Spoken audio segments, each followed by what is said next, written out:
So anytime we can come to a consensus or have really a conversation where there is something constructive comes from it, I like to do that. And I think I can do that with Will Westmoreland, who I've been watching his work on social media. And Will, welcome to the Don Lemon Show. You've been doing such a great job. Thank you for joining us. You bet, Don. Thank you. I appreciate you taking this topic, onto the show. It's important. So we're going to talk about a couple of things, but one of the things that caught my eye, a lot of things that you do have caught my eye, but this one thing in particular, because it informs people, and that is Skyler, who was a cattle rancher, right? Yeah, Who or we'd you call saw him a his cattle farmer here in Missouri, but cattle yeah, farmer. yeah. So what happened? Did you catch his stuff, or did he respond to something from you, or how did you guys? What happened? The genesis of all this is I saw his videos on TikTok, and he had basically come on and said, "Hey, I signed up for these programs through the USDA. I signed contracts and I expended money to pay for these things I wanted to do on my farm. And I got a letter recently telling me everything was on hold, and it was a lot of money. It was $80,000, and for a farmer or rancher, that's a significant amount of money. And he was worried he was going to lose his farm." And when he made that video, I mean, there's a lot of this happening out there right now. The response from everybody was like FAFO. You voted for the guy, you deserve whatever happens to you. And I just And felt, let me tell yeah, you, let me say this. I think it's important because of your background, because you said you don't believe in FAFO, but you are in the farming industry.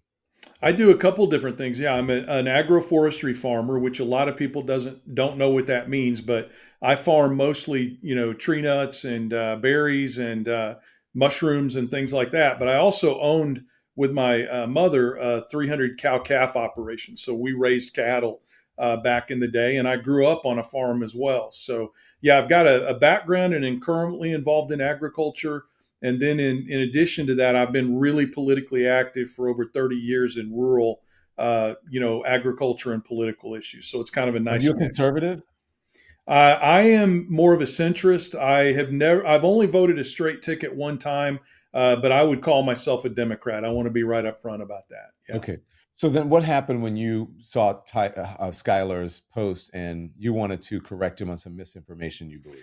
I just felt like this. I don't mean to call him a kid because I'm an older guy, but I just felt like here's a younger, farmer that's reaching out for some answers. He's worried about losing his farm, and I totally understand the whole FAFO approach to things. But I think this might be a person who's willing to listen and have a conversation. So what I did is I took his video and I stitched it, and I just said, "Hey, if you're willing to listen to an older farmer down here in Southwest Missouri, I want to explain to you some of the reasons why people are upset with you and why you're in the position that you're in." And I did that video, and holy cow, Don, I like woke up the next morning and I had 100,000 new followers on social media. And I do want to say that Skyler's reached out to me in a message, and we're having a back and forth right now between each other. And I think we're going to try to get together and talk. But he's learning and I'm learning about where he's coming from too. Also, everybody says in the comments, Project 2025, didn't you read that? That's his platform. Hey, Skyler, my name's Will Westmoreland, and I'm a farmer down in Southwest Missouri. And I just wanted to reach out to you and tell you that I am not an FAFO kind of guy. We probably disagree with each other on everything political, but there's a very specific reason why people are getting upset with you. And I wanted to explain that to you if you'd be willing to listen to an older guy kind of walk you through the process. Now, I'm not an FAFO guy because I know what's going to happen to poor people, the elderly, children, single moms, and over 250 million people every night around the world that go to bed hungry if the American farmer and rancher is run out of business because of Trump's policies. He didn't believe that Donald Trump had anything to do with Project 2025, that people were lying, that the media was lying on Donald Trump, right? Yeah, it was kind of twofold. Number one, it was kind of a walk down memory lane, which you're familiar with, and that is that there's been a 40-year effort in this country to try to get us to believe that the mainstream media is lying to us. Everybody in government is bad. Neither party, makes any difference. They're all crooks and liars. So that was kind of the first part of that he's a victim of what's been happening for a long time. And then to your point, the second thing, which is in the sources he was listening to, because FYPs, they're an echo chamber. he was hearing Donald Trump has nothing to do with Project 2025. He doesn't believe in it. None of the people related to it work for him. And I was trying to explain to him that that was just patently untrue. And the things that are impacting him right now are in Project 2025, and they're being implemented. You are when you say FYP for you page, which is Right, the algorithm sort of picks up right, the kinds of things that you are interested in, and it serves that to you. And you were right. trying to tell him that the algorithm, whatever he's watching on social media, it has picked up what he likes, and they are just serving him whatever he wants. So it's become an echo chamber, and he's not necessarily getting the truth in that echo chamber where he's being served this That's sort of right. right wing misinformation. Right. And just for the record, I deliver that message to everybody. It happens on the right and the left. But in his case, it was very detrimental to what he was trying to do as a farmer, because I'm sure, listening to the videos he's made since then, had he known the impact this was going to have on his farm, I think he would have thought a lot more seriously about his vote. That's what I hear him saying. So educate us. What did you tell him about? First of all, we'll talk about Project 2025, Mhm. and then we'll talk about the information that has been fed to people like him for more than 40 years now. So what did you teach him about Project 2025 as it relates to what he does, his business? Well, the first thing I did is I tried to walk him through all of the people that are in the Trump administration currently and that worked with his campaign that were involved in the creation of Project 2025. And, we kind of talked about the old, the old rural acronym that if it walks like a duck and talks like a duck, it's probably a duck. And he absolutely understands that, and he gets it. But we talked about the specific things in Project 2025 that the president wanted to implement, which is the abolition of most of the funding programs and subsidies that are out there for farmers. Don, John F. Kennedy used to say that farming is the only industry where you can't control the cost of your inputs, you can't control the cost of what you sell something for, and you have to pay for the shipping both ways. And that's a great quote, because that's absolutely true. Unlike any other business, we have the least amount of control over what it costs us to farm and what we can sell our products for. And these programs that are out there, these subsidy programs and the ARC, PRC, all these other fancy acronyms, they play a role in keeping farmers afloat. And the Trump administration wants to abolish the majority of those. And I want to say this and get this on the record. He's also on record, rooting for and pushing big agriculture over small family farms. When his agricultural secretary, Sonny Perdue, during his first administration, he was giving a speech and someone asked him about all the small farmers and dairies that were going out of business during the first Trump administration. He answered and said basically, well, this is America. The big get bigger. I think he said the big get bigger and the small go out of business. Well, that's a Hmm. horrible philosophy for small farms and ranches in this country. Hmm. And so, what are they implementing, the Trump administration in Project 2025, that's so detrimental to what Skyler is trying to do? Wow, how much time do we have? Let me see if I can put it into just a few bullet points. First of all, a lot of these programs that Skyler's taken advantage of, I've done it before. I got a And forest other plan. farmers, and Yeah, other farmers, right? Yeah. yeah, yeah. I mean, Republican, Democrat, Independent, I don't care about politics at all. It doesn't matter. We all take advantage of these programs in one shape or another. So the way Joe Biden had incorporated a lot of this spending into his budget was through the Inflation Reduction Act. So when the Trump administration made their move to defund and put on hold all the activities in the Inflation Reduction Act, it led to a freeze in all of these programs. So the ones that Skyler is talking about are basically the ones that are revolving around conservation programs. So there's about $10.5 billion, roughly in that neighborhood, that goes for conservation programs. So these are things that have been around since FDR, where if you've got a bare piece of land on your property and you don't want the soil to run off, or you don't want harmful grasses growing there, the government will offer you some partial assistance to plant wild crops or cover crops there to prevent that from happening. And there's just program after program like this that's good for the environment. I mean, it's getting hotter, there's more drought, we're getting less rain, and these programs are critically designed to help farmers accommodate for all these changes. And that's what Skyler would take advantage of for the most part. And he signed these agreements. that he would get reimbursed for the money that he spent on his farm. So he spent that money, and then they came back and said, we're not going to give you the last $80,000 of this. There are also a lot of the programs out there to feed the poor. My dad died when I was 5, and the social safety net saved us. I lived in government housing for 5 years. We took advantage of food stamps. Every program you can imagine, it kept us on our feet until we were able to get off of it. And the SNAP program, the WIC program, all of these other programs that feed our young people and help keep our poor on their feet while they're struggling to do better, they're all funded through the Department of Agriculture. And these programs in Project 2025, they go specifically after WIC and after the food stamp program, et cetera. Well, the net effect of that is not only in addition to hurting poor people, it also eliminates a major purchasing program on behalf of the United States that helps farmers. All that food that we send to people in their time of need, that comes directly from the American farmer, paid for by the American taxpayer. When that program goes away, the poor suffer and farmers suffer. And it's just programmed on after program like that. And they don't understand that. Because they're, I guess, look, I didn't know that, right? And I think that I am sort of well versed on issues well versed on the issues. Let's put it that way. But when people say these guys are voting against their own interest and they protest it, this actually shows you that they are. They are, and I'm not defending their reasons for doing that, but they are in an echo chamber in regard to what the media releases on this. So I'll just tell you, because I live in the middle of it. Almost every Saturday, I go have lunch with the same group of friends that I've had for years, and they all voted for Donald J. Trump. And I hear the same thing now, although I will say it's starting to change. The first cracks in the foundation are occurring. You heard the same thing before the election. Well, he's only going to deport the criminals. He's not going to do these things to farmers and ranchers. There was this deeply seated belief out there that it was all going to happen to somebody else, the people that deserved it. And now it's happening to us.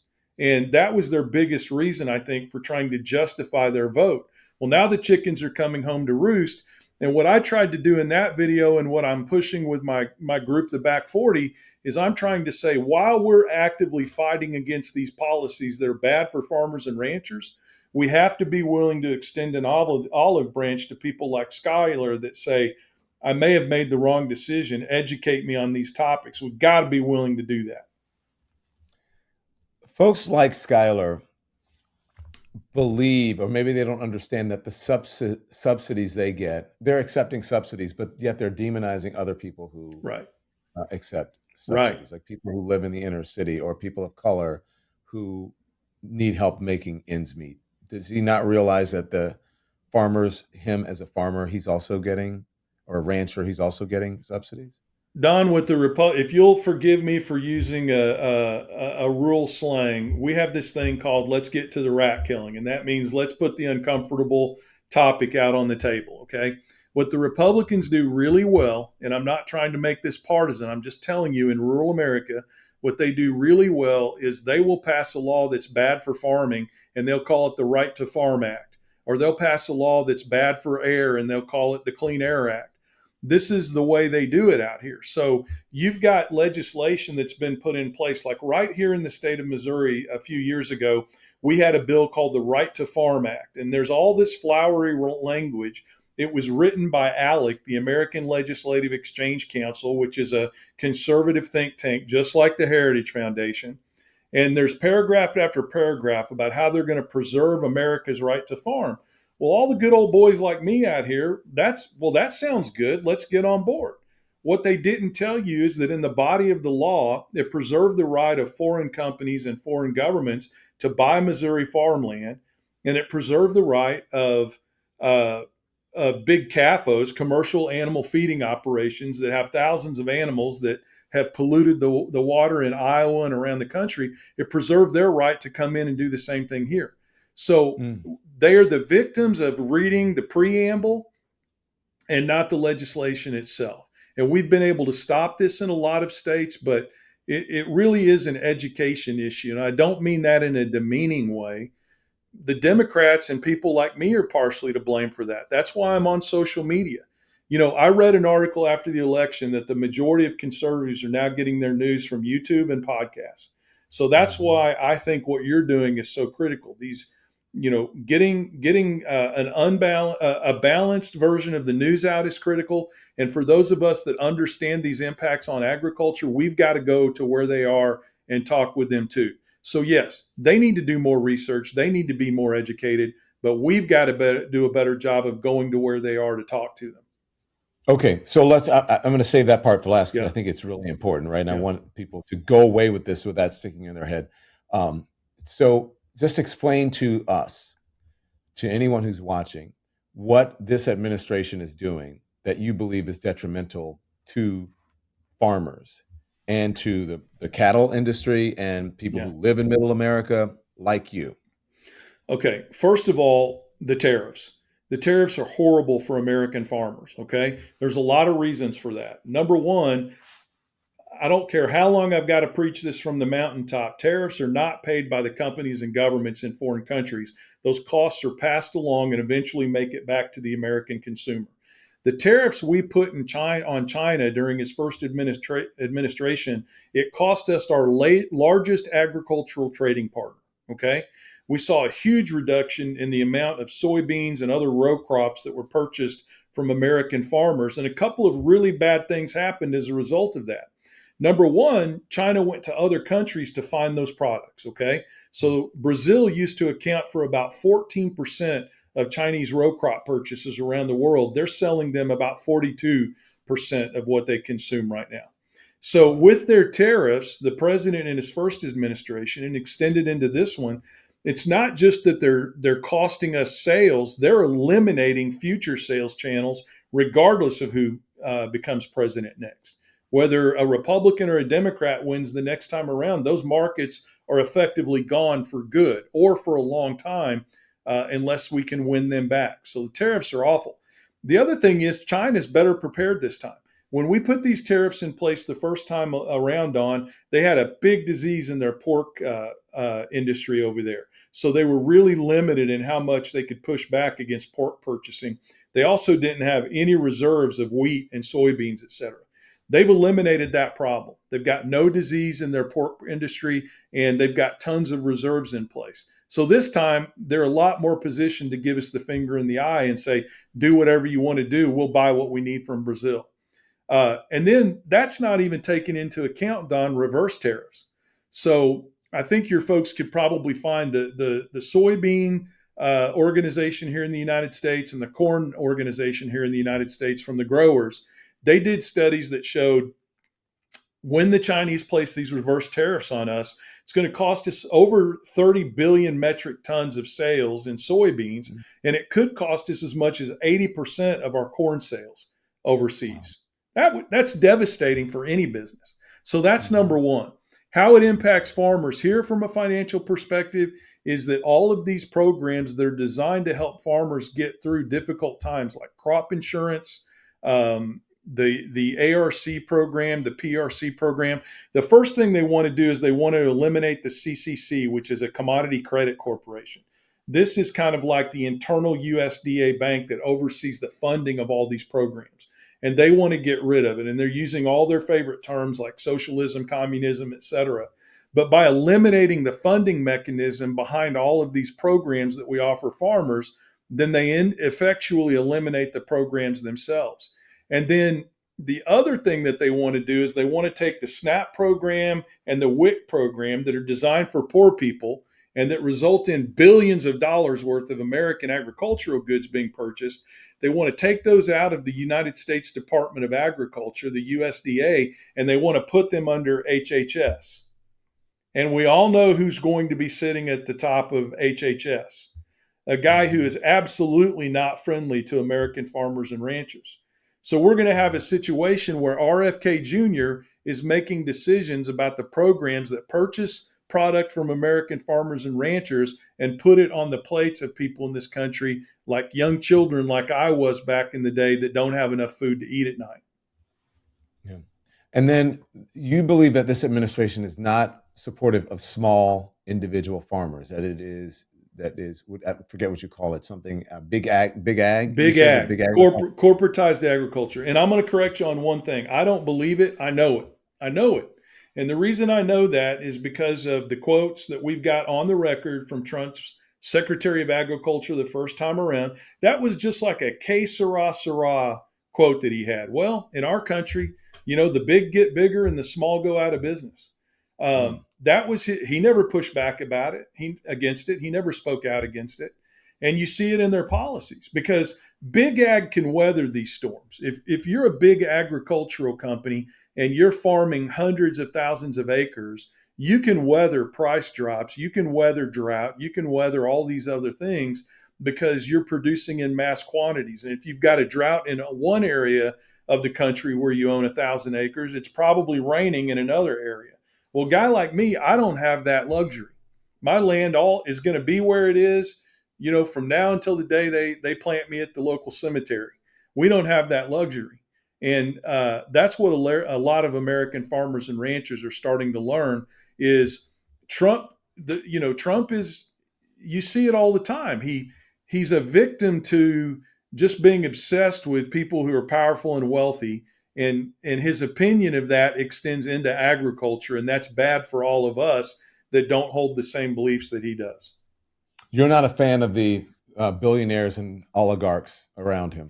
I'm not a fan of that, and the reason is, it's just a bigger version of the same old crotchety white guys that used to stand at the grocery store and point at my mom and tell her to get a job when she would pull out the food stamps to pay for our groceries, not knowing that she was already working a full-time job and going to college to try to make life better for her and her kids.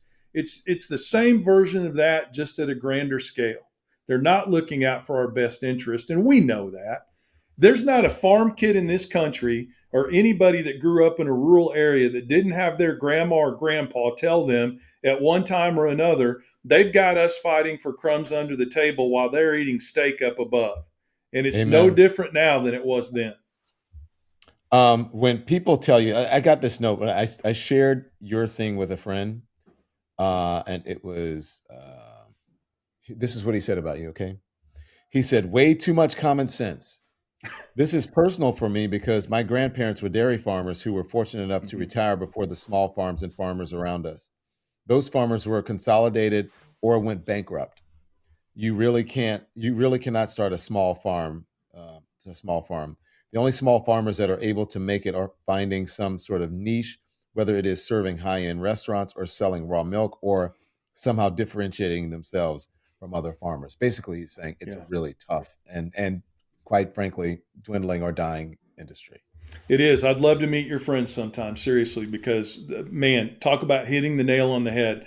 It's really difficult for young farmers out there, and we've created programs out there to help young farmers stand out. But the problem is everything is built around farming at scale, Don. So, in other words, you're talking about giving a loan to a young person that wants to raise cattle to buy 300 acres, buy 100 head of cattle, buy a tractor and a mixer and all the concrete feed troughs and everything that go along with it. So just to get them started, they might be $600,000 in debt. And in farming, the truth of the matter is, out of every 5 years, you may only have 3 profitable years. So you've taken this young couple and you've put them in a position where they're almost likely to fail from the very beginning. That's what's so important about these programs too. And I'm so glad you brought it up, because a lot of these programs are designed to encourage farm to table farming.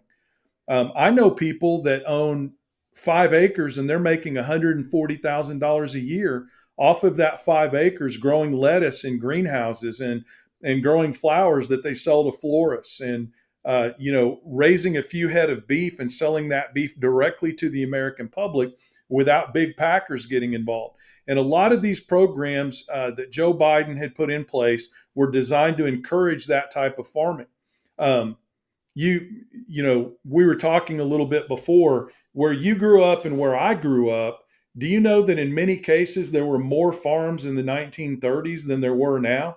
Like, you think about the huge population boom that we've had, you would think just as a natural result of that, we'd have more farmers living in rural areas. But in the little county I grew up in, Polk County in southwest Missouri, there were more farmers during the Great Depression living in my county than there are now, because everything's been scaled up, hundreds of acres, thousands of acres, just to support our livelihood. And we've got to change that too. By eliminating corporate agriculture at the top, we get back to small farming where people are raising things right on their farm and they're selling them directly to the American public. And all those programs go away under Trump. I wonder what you think when you, being in this industry, when you hear Americans say that they voted for Donald Trump because of the price of eggs. What do you say to them? Um, what is there to be said? Okay. When somebody tells you that they lied to you, why do you have to do mental gymnastics to get around that? Trump said he was going to make all of our groceries cheaper. And I think it was his third day in office. He came out and told the American people, I can't do anything to lower the price of your groceries. The president can't do anything. And once a commodity price increase, he didn't say it as eloquently as I am, if I could pat myself on the back, but he said, once the price of a commodity goes up, there's very little you can do to bring it down. What do I need to say? He's already said it all.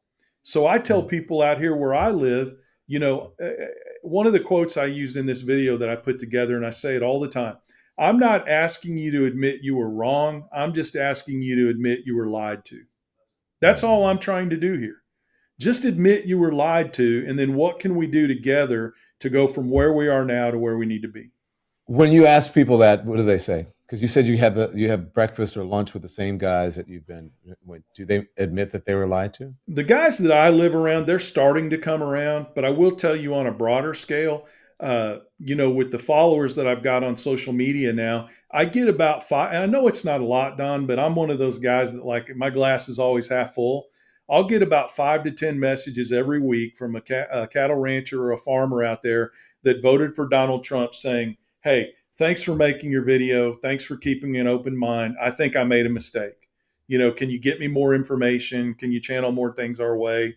That's what I'm trying to do. And I'm not trying to put a plug in for it, but we've kind of taken this social media and we've created this group called the Back 40. And we're just, we're asking people from all different walks of life, whether it be small farmers and ranchers, people from the city. And we've just created this to try to educate people about the exact same things that we're talking about today. So let's talk about how they have gotten to the position and the mindset that they have now. And you said that's because of 40 years of conservative media sort of infiltrating or penetrating America, especially middle America. Yeah. What you believe are messages that don't necessarily ring true. That's right. Explain that. Well, okay, so here I am telling a journalist something they already know, but the truth of the matter is we used to have a fairness doctrine in this country, which if you were using the public airwaves, you were under an obligation to kind of quote unquote tell both sides of the story. When Ronald Reagan pressed Congress to do away with the fairness doctrine, it opened up news media and all media to the Wild West. There was no longer any obligation to be fair, to tell both sides of the story, et cetera. And that was planned. I mean, there's a lot of information out there that's really good mainstream information that you can read about. There was a plan in place. You abolish the fairness doctrine, and then you come in with the Fox Newses and talk radio of the world, and you just inundate the marketplace with a message of you can't trust the media, you can't trust government. Everybody is lying to you except for us. And I can remember in my 20s and 30s when you would go to a farm or you would go to a construction site where people were, building buildings, et cetera, there was always a radio sitting right out in the middle, and it was blaring talk radio, all day long. And it was, talk radio head after talk radio head telling you government is lying to you, the news media is lying to you, everybody is lying to you except for me.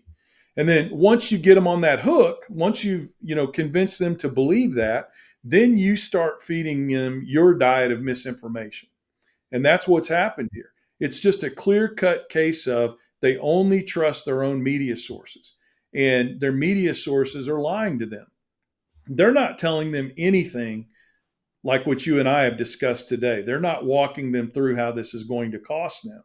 Okay. And that's why I'm just convinced that what journalists like you are doing by going to these alternative media sources and what I'm trying to do by being on social media, I think it's critical because that's where these folks are and that's who we need to be talking to. But you're basically talking about the Southern strategy too, because Yeah. you Yeah. used to hear the whole thing about, well, Democrats, supported slavery and Yeah. all of these Yeah. things, right? They killed And then Lincoln. Yeah. Yeah. yes, so you're talking about the Southern strategy that developed, before, it was actually before Reagan, but Reagan sort of Yeah, took it up. it really started with Nixon. Yeah, and I actually my second most watched video. It's pinned to the top of my TikTok right now. I've got a video called "When the Oligarchy Meets the Southern Strategy," and I walk people through the Southern strategy, and how that was accomplished. But you're absolutely right. Give us Uh, a quick primer on the Southern strategy. well, the Southern strategy was that once the Democratic Party decided that it was going to be the party of civil rights, which started, mostly with Lyndon Baines Johnson and the Great Society. President Johnson, he's got his strengths and weaknesses, and I'm a fan and not a fan all at the same time, right? But one of the Mhm. things he said, and I'll clean up his colorful language, is he said we just cost ourselves the Democratic Party in the South for 100 years when he got the Civil Rights Bill passed. So you saw this huge transition between the parties where Southern Democrats, over the civil rights issue, transitioned into the Republican Party. And the way they did that, for some of you younger folks out there that don't remember these ads, is there was a candidate named Michael Dukakis who ran for governor. Who ran for president. He was the governor of Massachusetts. And Lee Atwater, who was a Republican consultant at the time, he took a picture of this uh, convict named Willie Horton, who was black. He darkened the picture, which they still like to do to this day, and he put him up on TV because Willie Horton was released from prison on a leave that law that was put together by a Republican governor, and he murdered someone on leave. And what they did is they took this picture, they darkened it, and they said, if you vote for Michael Dukakis, you're going to have black men getting released from prison that are going to come kill your white wives and daughters. And listen, I hate to be so crass about it, but that was the message, and I'm not going to sugarcoat it. You had Jesse Helms, who was running for the Senate in North Carolina, who has a picture of a white hand with a job rejection in his hand, and he crumples the letter up and literally says out loud, another white man loses his job to an unqualified black person. Mhm. You've got George W. Bush in the primary in South Carolina. Somebody put out robocalls for him because John McCain had adopted a daughter from Southeast Asia who was not white, and they put out a robocall saying that he had an illegitimate child with an African American woman. This is just a few years ago, Don. So this Southern strategy caused a conversion in Southern politics. It's why the majority of our Southern states are red now, and it's still happening in these policy changes that we're talking about. Because don't talk about the fact that you're going to cost farmers and ranchers the money they need to survive. Point to a black single mom in Mobile, Alabama, and say, there's another welfare queen taking advantage of your hard-earned tax dollars. Well, it sounds like what they're saying about DEI now, which has nothing to do with, Right. quotas or affirmative action or Right. whatever. It's so much more nuanced than that. And then, but basically what they're saying, you've heard them at the press conference with the plane collision in DC saying, people should not be rejected from jobs because of the color of their skin. And they meant white people, Right. right? Right. And they said, and now the new head of the Undersecretary of Diplomacy and something is now saying, has tweeted that white men should be the ones who are in those jobs. I'm paraphrasing, but basically that's what I saw he that. said. Absolutely. So, Yeah. so has there been any progress, or I guess there was progress, and I don't know. It feels like we're back in the same place to me. Well, that's been the most discouraging thing for me. I talk to my kids about this all the time is that I feel like everything I've been, not everything, but much of what I've been fighting for since I was that, young, ignorant, kid in 1992 that got his first job in politics. I just feel like so much of it they're trying to abolish. And a lot of it they've been successful in doing that. But I don't know any better. I'm one of those guys that'll run into a brick wall 100 times before he stops. So I don't know any better than to fight. We can't curl up in the fetal position and just give up. We've got to keep fighting. But you're absolutely right. Yeah. They don't understand now because of this misinformation that Project 2025, and that's what's happening. And they believe that Donald Trump had nothing to do with Project 2025. That's what he Right. said, but now he's implementing it to the government. That this plan would drastically reduce support that keeps small farms afloat, threatening families in rural communities. It cuts safety nets to ensure farms stay afloat, even during financial downturns. It guts essential crop insurance and ensures farms that ensures farms can recover after disaster, and one after the other, after You the got other, it. after the other, It's all and that there. they don't really understand. I like the way that what you're doing and how you're educating people. I think it's really, really, really important. How do we educate people? How do Democrats, because they seem to be the ones now, and again, I'm an independent, I'm not a Democrat. How do they, since they're the biggest party, the one I believe is fighting for democracy, not doing a great job at it? So how do they win back over farmers, rural, working Americans? Can they?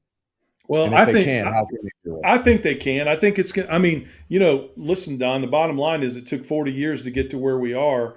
This is one of those things where we're not going to get instant gratification. You're not going to be able. Will's not going to start a TikTok page and all of a sudden in 3 days, all of these people are like, "I see the light." That's not how this is going to work.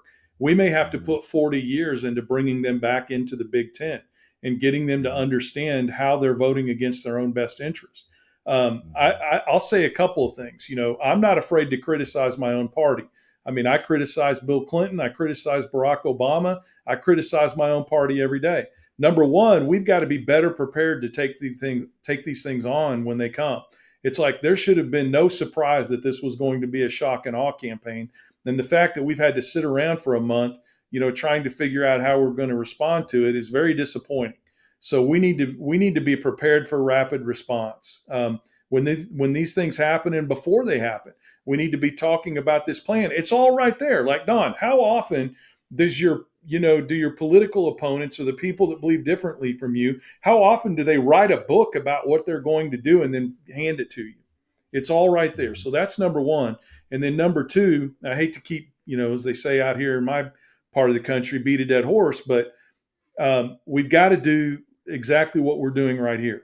We've got to be willing to go out there where people are. We know that, conservative Americans and people that support Trump, they're not getting their news from turning on the television at night. They're just not. So we've got to be willing to go to some places that may feel uncomfortable for us.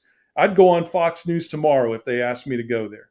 That doesn't Mhm. intimidate me at all. That's where the people are tuning in that need to hear the message. So we've got to be willing to do that. And it's going to take time, which means we've got to stick to it. It's just like when you're a farmer. Every day you have to get up and do the same thing over and over again to reach some modicum of success in the end. We can't treat this any differently. Will Westmoreland, thank you. You I bet, appreciate Don. keep up the great work, man. We appreciate it, and we'll have you back, okay? Okay, I appreciate you having me on, and thank you for talking about this issue. Not many journalists are, so I mean that from the bottom of my heart. That's not lip service. I appreciate it. Thank you. It's a very, very important issue. Thank you. You bet. Thanks. Thanks everyone for watching. Your support means the world to us. So make sure you hit the like button and you subscribe to our channel to make sure that you never ever miss a video. We're live every day, 10 a.m. Eastern time. We drop even more content at 2 p.m. Eastern and 5 p.m. Eastern. And if you want more Don Lemon Show content, we'd love for you to become a member of the Lemon community, where you will receive access to special community posts. You'll get exclusive content and members only live shows. So head over to our channel page or click the join button on this video. Again, thank you for watching. We appreciate your love and your support, and we will see you next time.